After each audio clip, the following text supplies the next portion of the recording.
les personnages juifs ayant marqué l'histoire. Un feuilleton proposé et présenté par Gérard Inger. Bonjour. Nous avons vu que Sebbatai Tzvi, jeune homme brillant, mais rêveur, imaginatif, enthousiaste, mystique, est envoyé par des Juifs de Jérusalem pour récolter de l'argent pour les yeshivot, envoyé au Caire pour obtenir des dons. Il va rester au Caire un temps certain et il va y trouver une épouse, une juive polonaise qui a vécu les persécutions de Chmelnytsky en 1648. Elle était gamine. Elle a été recueillie dans un couvent et puis elle s'en est échappée à la suite de songes, dit-on, qui lui ont révélé qu'elle était juive.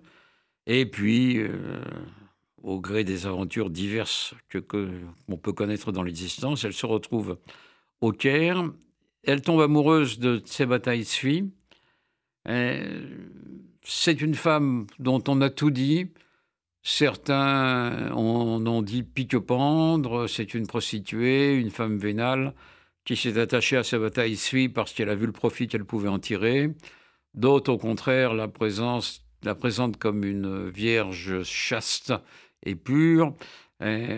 Difficile de savoir. En tout cas, elle se marie avec Sebbatai Tzvi et puis elle va être convaincue, sinon le convaincre, là aussi on n'en sait trop rien, qu'il est véritablement le Messie et que donc il a une mission à accomplir. Pour retourner à Jérusalem, Sebbatai Tzvi et son épouse passent par Gaza et là, il rencontre un jeune rabbin, Nathan, qu'on appellera Nathan de Gaza, qui lui aussi va être convaincu que Sebbatai Tzvi est le Messie et va se mettre à son service pour répandre cette bonne parole auprès des Juifs. Il a des talents d'orateur, il a des talents d'organisateur, de prédicateur. Il complète très bien Sebbatai Tzvi et il passe un peu pour son prophète. Et il va convaincre beaucoup de Juifs à Jérusalem, à Hébron également, que Sebbatai Tzvi est le Messie. Et par son activité infatigable et inlassable, il va écrire au grand rabbin du peuple juif, au Proche-Orient, dans l'Empire ottoman, mais également en Europe, que le Messie est là et que donc il faut se préparer à revenir tous en terre d'Israël, puisque le Messie va permettre aux Juifs de regagner leur patrie d'origine. Cela crée un mouvement considérable qu'on n'imagine pas au sein des communautés juives européennes. En Europe de l'Est, la vie juive est devenue désespérante après ce qui s'est passé en 1648, où le cosaque Chmelnytsky va occuper pour un temps la Pologne et massacrer beaucoup de Polonais, mais également beaucoup de Juifs. 100 000, dit-on, probablement un peu moins, heureusement, mais plusieurs dizaines de milliers de Juifs, certainement. Ce massacre d'une ampleur inédite plonge le monde juif ashkénaze dans la confusion et le désespoir.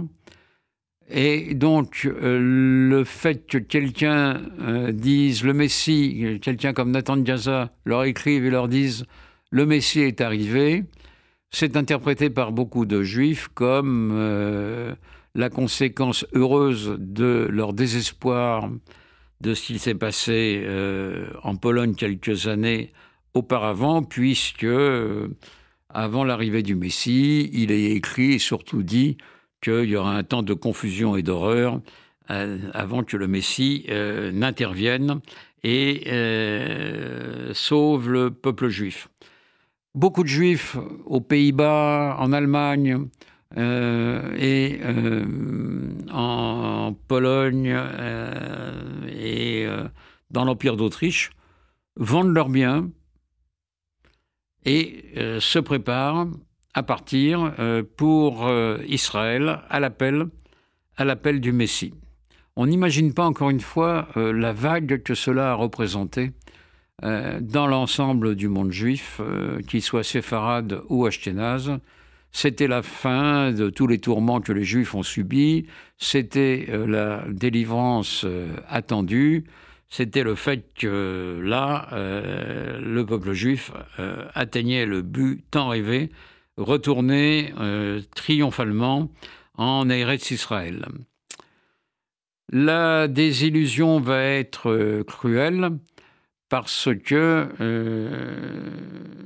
si Sebbatai Tzvi se proclame le Messie, les autorités ottomanes finissent par se rendre compte qu'il y avait de l'agitation chez les Juifs, qui ne sont jamais que des dhimmis parfaitement acceptés. Il ne faut pas oublier que l'Empire ottoman a reçu les Juifs, beaucoup de Juifs, chassés d'Espagne après 1492, mais l'Empire ottoman, qui est puissant à cette période, est tout à fait capable de faire sa police, et on s'aperçoit qu'on a affaire là, pour eux, à un agitateur juif qui peut être dangereux. Donc il est mis en prison, et puis là, après quelques mois de prison à Andrinople, devant l'agitation des communautés juives, le sultan convoque Sebbatai Tzvi et va lui proposer un marché. C'était Les personnages juifs ayant marqué l'histoire, un feuilleton proposé et présenté par Gérard Inger.